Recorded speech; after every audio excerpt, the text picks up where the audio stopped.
Princess Theater. Hello. Hey, Hello. dog.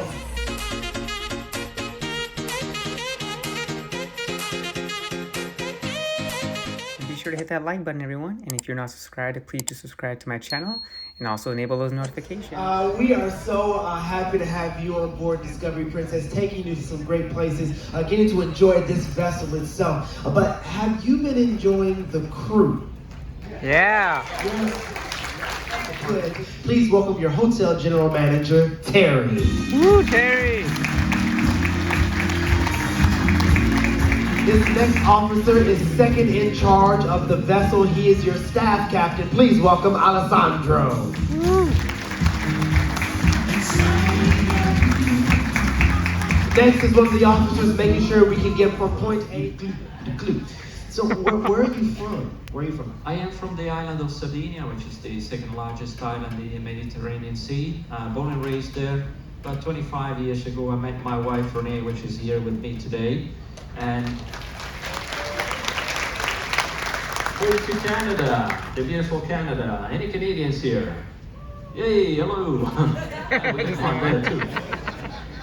Love that country, very, very nice country, and but planning to move back to Sardinia. That's the latest news regarding our private life. Does your wife know? She does. Actually, to be honest, she always wanted to live in Italy, but you know, we made a decision to raise our kids in Canada, and I thought that was the right decision. All right, awesome. And what drew you to a life at sea? Why do you work on cruise ships? Why do you work on ships in general? Well, it is a dream since I was a kid to work on cruise ships and to work at sea, to be honest. So I come from a family of seafarers, and you know, growing up, I always dreamed with open eyes when I was listening to my relatives talking about their trips around the world. So it's again a family tradition. You know, before I joined the company, I worked on cargo ships for about 10 years. And then I finally joined the ship, the Princess family, in January 1999. My first ship was the Regal Princess, the old Regal Princess. All right. All right. What is the day in the life of the captain? So you wake up and then you're like, oh, okay. And then what do? You play PlayStation for a while, and then you change out of sweatpants. What is the day in the life of the captain? I wish I had the time to play. You use the PlayStation, and to be honest, everything gets pretty much scheduled, especially when we have a steady itinerary. The beauty of having a steady itinerary, you can pretty much plan your day. There are days like all the other departments where we are up really early in the morning, or I can be up all night, depending on the challenges that we have. Obviously, I have my limits because I'm a human being, so this is another reason why I have a staff captain, a second in command, but also we have a safety officer, so we do split the workload. So there are moments where perhaps we can relax, and there are moments where we need to be 100% awake and just making sure we're doing the right thing, especially when it comes to safety of navigation. So not much PlayStation? No. To be honest, I can't remember last time I watched a movie. Alright. Well, let's go. They are nodding. They said, yeah, probably the same situation. Only miniseries. Giuseppe, you're staff engineering officer in charge of the stuff that moves on the ship. What do we have under the ship that helps us move? How are we going? Is somebody rowing or how is that? If we would row in, we wouldn't be here and I wouldn't have a job. Somebody else. So the Discovery Princess main engine plant is like a shoreside power plant. So we produce pretty much electrical power for our motors, yeah, because this is not a traditional ship where the engine was connected straight away with the propeller shaft. This is a diesel electric. So diesel electric means that we produce the power for our electrical motor connected to the main propellers. Then of course the power we use for the rest of the users on board. My hair dryer, yours, and all the lights. So that's the reason why when we're at sea,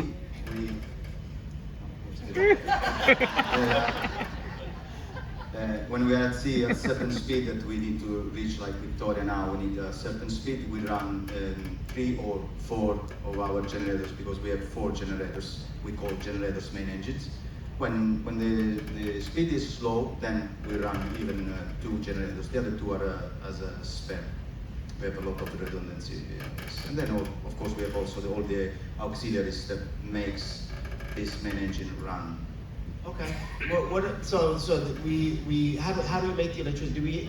So we make the electricity, and then where does it go? So how do we go? How do we move forward? How do we move?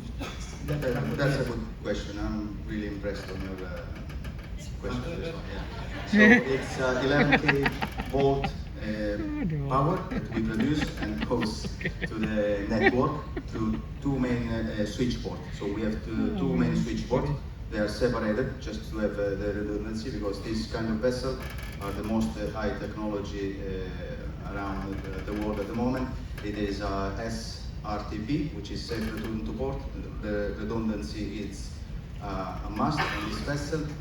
So they are separated. The main switchboard takes 2 generators, then the other one takes the other 2. And then from there we split, we drop down the voltage according the users. So from 11 kV we go 3000 first, and then also 690 volts, then 440, 24, and that was my guess. So what about like the propellers and stuff? How many propellers do we have? Do we have stuff like, do they spin? What do we have? Yeah, as I said, we have 2 electrical motor connected with the main propellers, which moves the ship from ahead or astern. When the captain, they have to move the ship alongside, from side to side. We have 6 side propellers or thrusters, bow and stern. We have 3 and 3. Those are electrical driven propellers as well. All right, so that's why we need a lot of power. Gotcha. So it's not just like an extension cord that's like we plug into the ship and then we just go and then it's connected to the land. No. This is all the times when we used to start the engine to All right, okay, all right, cool. So, all right, so we have like an onboard power plant, and we create our own power. Okay, all right, okay. Yes, All right. we're pretty much, as I always say, we're pretty much 100% all efficient in this kind of vessel. Whatever we need from a shore side, we need only the fuel and the food. Fuel and we produce also our fresh water and the garbage, we sort the garbage. Because you got a lot of job. And not a lot of people see, so I'm interested in it. So we're gonna go to our staff captain. Now, staff captain, how do you become a staff captain? Like, how do you work your way up to the position that you're in? Okay, so let's say you start with the studying, let's say, process, and it depends from where you come from. There are different requirements. Like, for example, in Italy you do first college and then you do the time at sea, like a practice, let's say. In UK, US, you do college and is combined with a period on board and a period in the college. So you do a few months on, a few months off, etc. But mainly, the requirement is to do at least 12 months on board as a cadet. In the cadet period, you basically learn how to become an officer, and you need to be basically a sponge and try to absorb as much as you can. Then you get your first license, which they call it the officer of the watch license. With that one, you can go up all the way to second officer. And then you get the next one, which is the shipmate. You can become a first officer and up to safety. And then with the time, you can get your final, which is called the master license.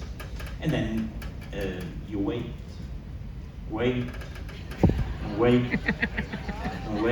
until somebody retires. And then something happens.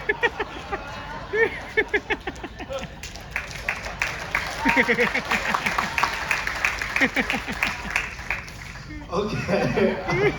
All right. So you go to college for it, like multiple times? It's like a normal college. Again, it depends from where you're from. There are some, like in Italy we have high school to do this one. In the rest of the world they have college. And there is, like, for example, if you're from Croatia, they have actually university. They are doing this one. So it all depends where you're from, but roughly yes. call it college, high school, or university. That's the idea. Okay, how long, is there like an average time where like, okay, I have this much, like from the time I'm like 18, now, okay, when I'm 22, I will be a captain. Is that like a thing? Like, is there like a No, I'm saying it because the captain looks so young, he looks 22, is what I'm saying. When he starts 22. I take that as a compliment. It all depends how your career goes. Definitely, if you start and finish in a company, definitely the career is a bit faster. Instead, if you start moving from company to company, normally is a little bit slower, right? And so because the people don't know you, you need to build the trust within the team, etc. But I can't give you an age because you can get third officer that are 40 years old and captain that are 36 years old. I think in Princess, the youngest captain we ever had was 37, and but then there are captains that get promoted 60. So anything in between is a good time. Not outside of that, just anytime in between. All right, I'm going to our hotel general manager, Terry. Terry, so the hotel department is everything that the guests get to see on a regular basis. So you said the entertainment, the foods, the drinks. The day that the guests come on the ship, that's a big day. Can you talk a little bit about that day? Yeah, absolutely. So we refer to that as our turnaround day. So as Duval said, so that's when all of you folks get ready to go home, and we welcome another new batch of guests for another 7-day cruise. So that day is really coordinated months in advance for the logistics side of it. So obviously we're quite established in Seattle. I've been operating out there for a long time. So essentially when we arrive in the morning, the first priority for my team is to start moving the luggage off of the ship. So as soon as we get alongside and Alex opens the doors, we start offloading the luggage into the terminal so we can get that down. At the same time, as you vacate your rooms, we're starting to, strip the rooms down, get them ready to turn them around for the next guests. Once we get the luggage off, we also start loading food provisions on board. So a lot of our fresh food, all of our fresh food comes on every 7 days in Seattle. However, the rest of our stores, such as toilet paper and consumables, they're ordered probably a month and a half, almost 2 months in advance. So we have to have, consumption patterns that we look at so that we know what we need so we don't run out of anything during that time. And those are sent by container from our warehouses, which are located around the US. So once we start loading and provisioning, we start the disembarkation process. My team is also in charge of clearing the ship, so we have to submit paperwork to the officials. So we actually do that the previous day. We send our files to the Customs and Border Patrol agents that look through our files and making sure that all of our paperwork is in order.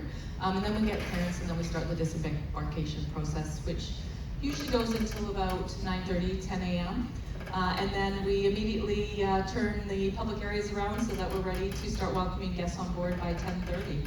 So the facilities in Seattle and a lot of our turnaround ports are somewhat limited. So rather than having you uncomfortably sitting out in a terminal building, we like to have the public areas ready so that we can welcome you on board and make you comfortable on board and start your vacation experience with us. Unfortunately, the rooms aren't ready at that point. We're not quite that fast. We have over 1,800 rooms to change over. So we continue putting the final touches on the rooms and usually get those ready about 1 p.m. That's a lot. We're gonna have to sign in some more rooms to change. Amazing, very impressive. I would just get a hose and just spray down everything. Everything's gonna be just soaking wet. Be like, yeah, it's clean. Just go ahead. And so all of that happens on the same day. There's a lot. So that's what we're bringing on, like the food and all of that stuff, all on the same day, along with a bunch of new guests, welcoming them in, saying goodbye to old friends. Like that's a lot that happens on a day. When you sleep, things happen. We're also changing teammates as well on that day. So every 7 days, we change probably between 40 and 50 teammates. So our workforce is constantly changing. So those teammates join, and we have obviously the crew functions come under me as well. So we make sure that we get them all checked in and on board and ready to work. All right, so even more. There's a lot that happens on that. It's a big day. It's a big day. So that happens every week. Every 7 weekday. days. You said and that we have 1,800 rooms. 1,832 rooms. That's a lot of rooms too. Like all of them clean. Like we ain't just like, yeah, we can skip this one. We know who's coming on. We can skip this one. And then, all of them are clean. You're gonna have to get out a bit more, Duval. this is a lot. It's a lot. It's a lot. I'm usually in the buffet at that point. But Captain, you sit on the bridge, and you get like the best view of the house of all everywhere that we go, and you get to see it like first. Well, is there a port that you have that's your favorite? This port? Mainly an area that I like the most is the Mediterranean, probably because I come from there. You know, I don't know if many of you had a chance to travel to Europe, the Mediterranean, and all those areas are very much rich in history. There's so much to see, so I would say my favorite area is the Mediterranean. My second favorite is the Scandinavian ports, you know, the Baltic. So those are really nice places. So if you ever think about booking another cruise, why not consider going and see those places? It's really worth to see. And a special shout out to all my Patreon and YouTube members. Thank you so much for your additional support. If you'd like to become a Patreon or YouTube member, I'll include the links in the description below. It's basically a behind the scenes view of cruising with JT and special access to various benefits and perks and inside information into my upcoming videos. So if you do decide to join, I truly appreciate your support. This video is sponsored by MEI Travel. Feel free to reach out to me at cruisingwithjt@gmail.com and I'll get you connected to my travel agent at MEI Travel. She'll take great care of you, and I'll also include the information in the description below. Thank you so much.